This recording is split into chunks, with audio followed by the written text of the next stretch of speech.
What's up, folks? We've hit a milestone. We have finished the entire renovation, at least on the inside of the house. We still have some work to do on the outside, which we will cover in future episodes, but for now, we're done with the inside and we're all moved in. And shout out to my niece who many years ago painted this picture, and Caden loves it, so we posted it up in his room. And now that we're done with the renovation, a question that many of you may have: what parts of the renovation you might be able to do yourself versus which parts you should just leave to the pros. We are going to talk about the 10 parts of our renovation, and we're going to rank each part of our renovation from the easiest to DIY to the hardest to DIY. And we'll also give you an idea of how much money you can expect to save for each project that you decide to DIY versus the ones that you decide to leave to the pros. Buckle up and let's get started. I'm Mike Johnson, that's my wife Allison, and our son Caden. And we just bought an 120-year-old farmhouse on 15 acres. We set this channel up so that you can follow us on our journey to renovate this property into a retreat that our family and friends can enjoy for decades to come. But I gotta warn you, there will be challenges, and this won't be easy. And whoa, look at that. But then again, what worth having is easy. So hit the subscribe button, and we'll bring you along every step of the way. Let's go. And we're gonna start with the easiest part of the renovation to DIY yourself. First thing on the list is demoing or demolition. Tearing out all the old floors, walls, ceiling. Obviously a very straightforward thing to do. It's not that hard. Demo is not rocket science. Just takes a sledgehammer, maybe a crowbar, a little bit of muscle, but it's a lot of fun. You get to break stuff. So it's part of the project to me that's the funnest. Demoing is definitely something that most everyone can do. But there's one caveat. If you remember from our earlier episodes, we had popcorn ceilings, which we had to test for asbestos. And we had to be very careful about doing that. That may be something that many of you may opt to not want to DIY. So if you have a home that was built or constructed or remodeled during a period where asbestos was used, or there's a potential for lead-based paint, you may want to consider or reconsider DIYing the demo part. But otherwise, grab your sledgehammer, grab your hammer, grab your crowbar, and just start breaking stuff. You probably won't save a whole lot of money if you demo yourself, because it's not really a high skill part of the construction. The labor to demo is not necessarily going to cost a lot unless you have a really large project and there's a lot of square foot to demo. But it's still, again, a fun part of the project to do yourself and relatively easy. All right, the second, and this might be a little bit controversial, especially to some of you carpenters, but we'll see. But number 2 is base and window trim. This is something, ironically, that my contractor encouraged me to try myself as well. And it wasn't as hard as I thought it was going to be, I must say. Now, one caveat: the type of trim you pick can make a big difference on whether or not it's a DIY project or if you should really hire a craftsman. We use what's called, I believe, square stock. There's not a whole lot of crown molding. There's not a whole lot of intricate designs.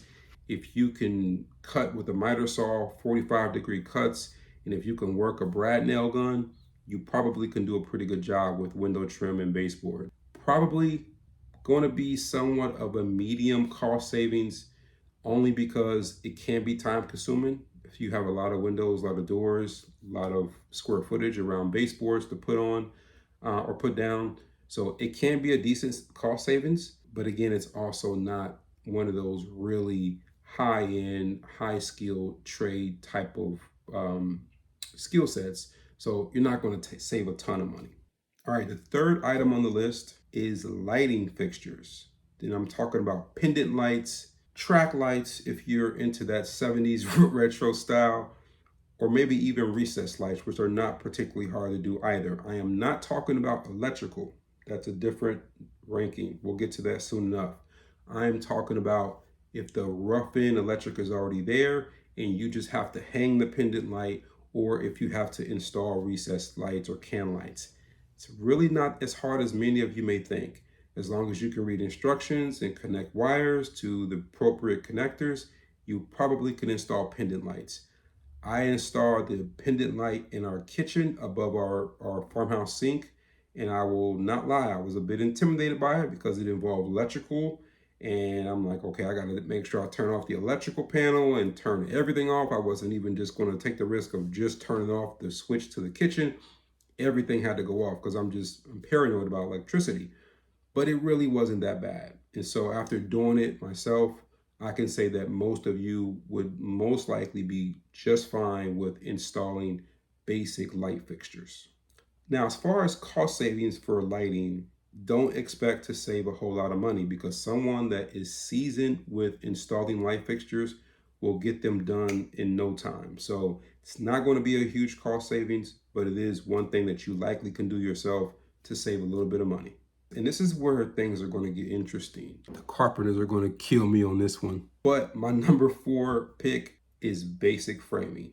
Yes, I know all you carpenters out there that want to probably kill me in the comments.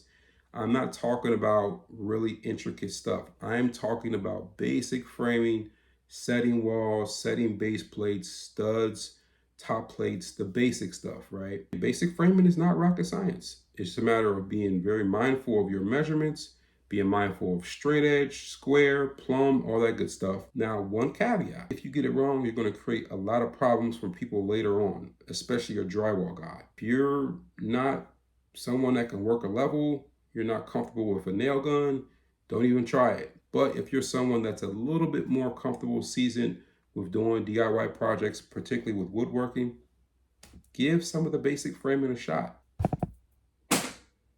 I know that was one of you carpenters out there that threw that at me. But here's number 5. And this is going to definitely invoke some spicy comments, I'm sure. But number 5 on my list is foundation repairs. Yes, I said it, foundation repairs. Trust me, hear me out. Depending upon what type of foundation you have, foundation repairs may not be as scary as you thought. So in our instance, we had a foundation originally that was done over 100 years ago. And literally all they did was stack stones right on top of dirt and then put the home on top of that as the support. So in order to remedy that structure, all we really had to do was support the house temporarily, pull out all of those old stones and all that old timber that was basically supporting the home. We had to dig out footers down below the frost level to make sure that the support was below a level or underground at a level where the concrete was not going to constantly freeze and thaw and contract and eventually cracked. We dug those footers out, we poured concrete, and then we stacked concrete blocks up in place of the stones that were there before to support the home. That's not rocket science. That's something that many of you that have some level of comfort with construction might be able to do yourself with some help, of course. The biggest thing though is 2 things. Number 1, you should definitely have a structural engineer inspect the home to make sure that they give you a solution that actually solves whatever issue that your foundation has. Number 2, you just have to get very comfortable with knowing how to support your home temporarily while you're doing the repair. And that's huge.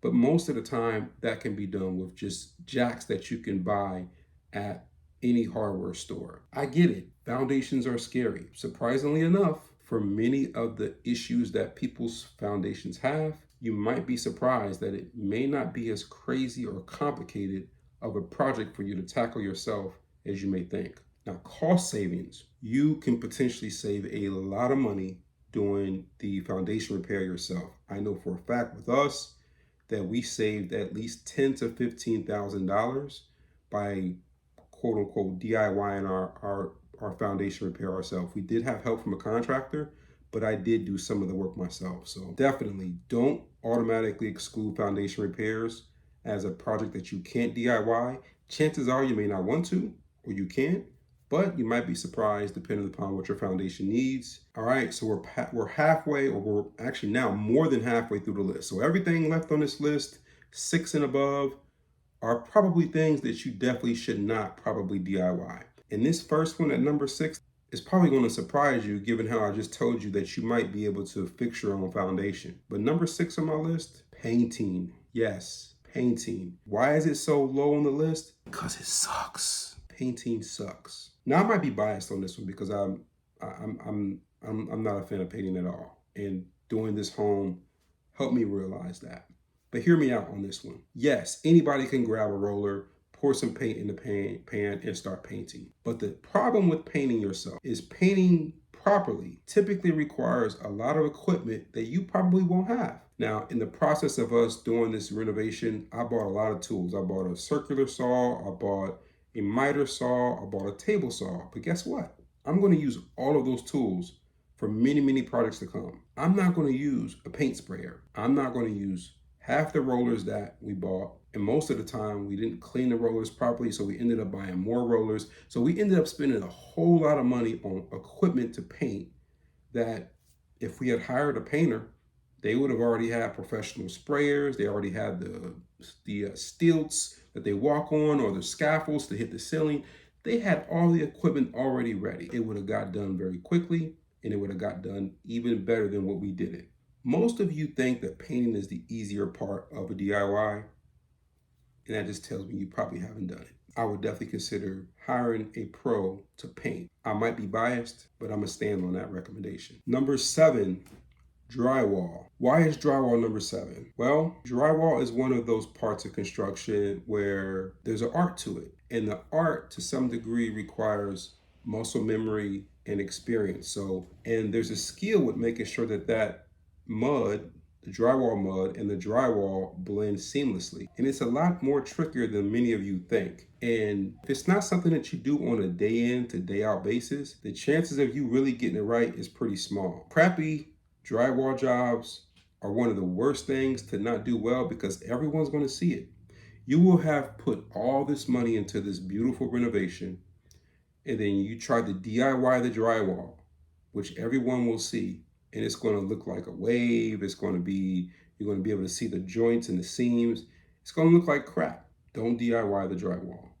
Hire the pros for that. But if you do decide to DIY the drywall, you will likely save a pretty good amount of money because drywall is very labor intensive, but I wouldn't recommend it. All right, we're at number 8. Number 8 is wiring, electrical wiring. You probably can guess these last 3 items on the list. Electrical wiring is number 8. The reason why it's number 8 is this. Wiring conceptually is not that complicated. You're feeding wire from your electrical panel through the studs into the locations of your outlets and your lights. It's not incredibly difficult. But here's the issue with wiring. If you get it wrong, the consequences can be catastrophic. One of the number 1 causes of fires in homes are electrical issues, faulty electrical issues.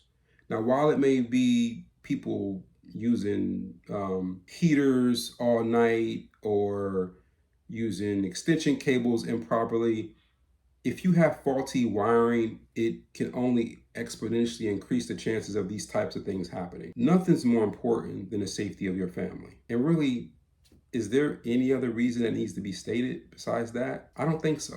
So I would not suggest you do the wiring yourself unless you're very comfortable with doing electrical work.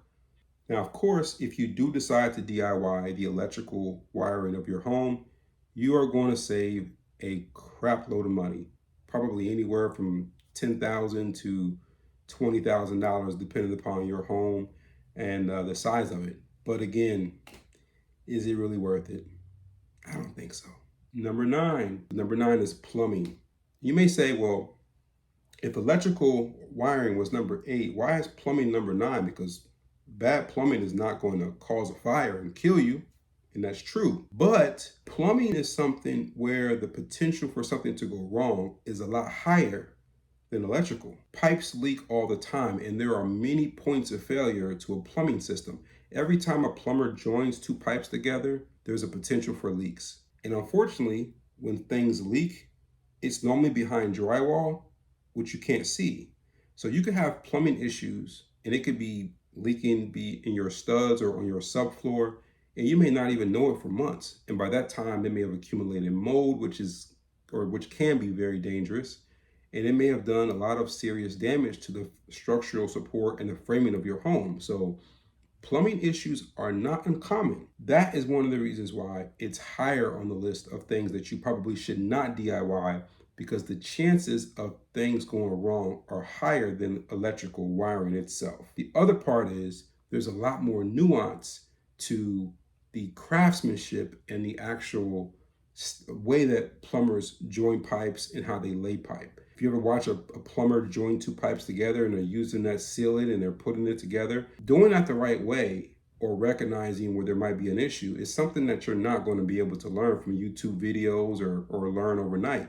That's going to come with experience. And so again, in a trade like plumbing where the potential for something to go wrong or leak is relatively high, and the financial damage that it can cause, although it may not be catastrophic or fatal like a fire from faulty electrical, it can still be very costly financially, and it's probably more likely to happen.